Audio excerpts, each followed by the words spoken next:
அருகே மூதாட்டிகளை குறிவைத்து கொலை செய்துவிட்டு நகை பணத்துடன் தலைமறைவான கொள்ளையன் சிசிடிவியால் சிக்கியுள்ளார். முதல் கொலையில் தப்பிய மர்ம நபர் இரண்டாவது கொலையில் சிக்கியது எப்படி?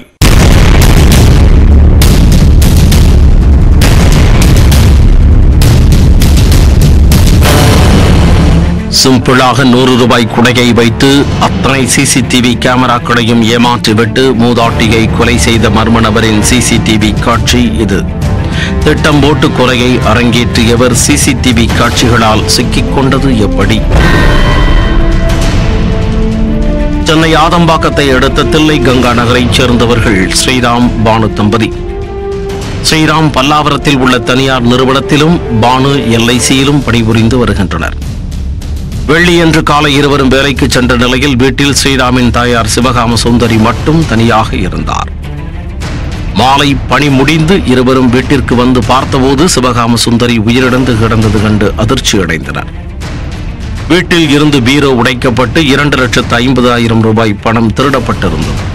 மேலும் சிவகாமியின் கழுத்தில் இருந்த 15 சவரன் நகைகளும் பறிக்கப்பட்டிருந்தது. இந்த கொலை மற்றும் கொள்ளை சம்பவம் தொடர்பாக ஆதம்பாக்கம் காவல் நிலையத்தில் அளித்த புகாரின் பேரில் போலீசார் சம்பவ இடத்திற்கு வந்து சிசிடிவி காட்சிகளை ஆய்வு செய்தனர். அதில் முகத்தை குடையால் மறைத்தபடி வந்த மர்ம நபர் மூதாட்டியை கொலை செய்துவிட்டு பணம் மற்றும் நகைகளை கொள்ளையடித்துச் சென்றதை போலீசார் கண்டுபிடித்தனர்.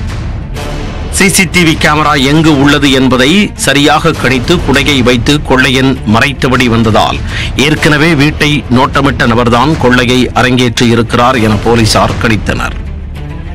அந்த தெருவில் உள்ள மற்ற சிசிடிவி காட்சிகளை போலீசார் ஆய்வு செய்தபோது அந்த நபர் திருவல்லிக்கேணி பகுதிக்கு ஆட்டோவில் சென்றது தெரிய வந்தது. பின்னர் அந்த ஆட்டோ பதிவெண்ணை கொண்டு ஆட்டோ ஓட்டுநரை பிடித்த போலீசார் அவர் மூலம் மர்ம நபர் KK நகரில் இருப்பதை கண்டுபிடித்தனர். அங்கு சென்று சுற்றி வளைத்த போலீசார் மூதாட்டியை கொலை செய்த சக்திவேல் என்பவரை பிடித்தனர். திருமணமாகி 2 குழந்தைகளுடன் வாடகை வீட்டில் வசித்து வந்த அவர் கட்டட உள்கட்டமைப்பு பணி செய்து வந்துள்ளார். அவரிடம் கிடுக்குப்பிடி விசாரணை நடத்தியதில் விலங்கு படபாணியில் ஒரு கொலை செய்யவில்லை, 2 கொலை செய்துள்ளேன் என மிரட்டலாக பதிலளித்துள்ளார். 2 கொலை சொன்னல சார், அத 3 கொலையா போட்டுங்க. சேவச்சு சொல்லு, நான் போய் FIR எழுதணும். சிவசங்கி சங்கிலி பாண்டி முருகேசே பெரிய மாதிரி வீரடியா மதியந்திர மகாராஜா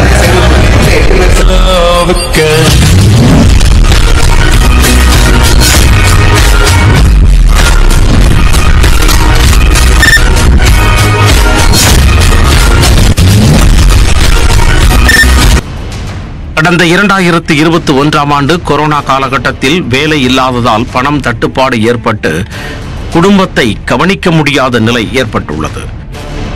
பணத்திற்காக KK நகரில் தனியாக வசித்து வந்த மூதாட்டி சீதாலட்சுமி என்பவரை சக்திவேல் கொலை செய்து 12 சவரன் தங்க நகைகளை பறித்துச் சென்றதாக விசாரணையில் தெரிவித்துள்ளார். கொலை செய்வதற்கு முன்னதாக சக்திவேல் மூதாட்டிகளின் வீட்டிற்கு சென்று தண்ணீர் பிடிப்பது போல நோட்டமிட்டுக் கொள்வார். அதன் பின் 3 நாட்கள் கழித்து வீடு புகுந்து மூதாட்டியை தலையணை வைத்து அமுக்கி கொலை செய்துவிட்டு நகை மற்றும் பணத்தை கொள்ளையடித்து சென்றுள்ளார். சிசிடிவியில் சிக்காமல் கொலையை அரங்கேற்றியதால் 2 வருடங்களாக போலீசாரிடம் சிக்காமல் தப்பி வந்தார். மேலும் மூதாட்டி தடிக்கு விழுந்து மரணமடைந்ததாக நினைத்து உறவினர்கள் புகார் கொடுக்காததால் இந்த கொலை விவகாரம் வெளியில் தெரியாமல் மறைந்து போனது. இந்நிலையில் சமீபத்தில் சக்திவேலுக்கு பணம் தட்டுப்பாடு ஏற்பட்டு கடந்த 3 மாதங்களாக வீட்டு வாடகை கொடுக்க முடியாமல் திணறியதால் மீண்டும் தனது பாணியில் மூதாட்டியை கொலை செய்து கொள்ளையில் ஈடுபட திட்டமிட்டுள்ளார். ஆதம்பாக்கத்தில் உள்ள சிவகாமி சுந்தரி வீட்டில் புகுந்து மூதாட்டியின் முகத்தை தலையணை வைத்து அமுக்கி கொலை செய்துவிட்டு 2.5 லட்சம் ரூபாய் பணம் மற்றும் 15 சவரன் நகைகளை கொள்ளையடித்ததாக சக்திவேல் வாக்குமூலம் அளித்துள்ளார்.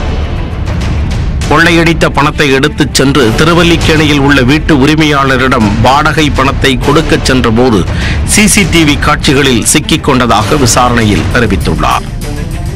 இதனையடுத்து கைது செய்யப்பட்டுள்ள சக்திவேலிடம் 45 சவரன் தங்க நகைகள் மற்றும் 1 லட்சம் ரூபாய் பணத்தை போலீசார் பறிமுதல் செய்தனர்.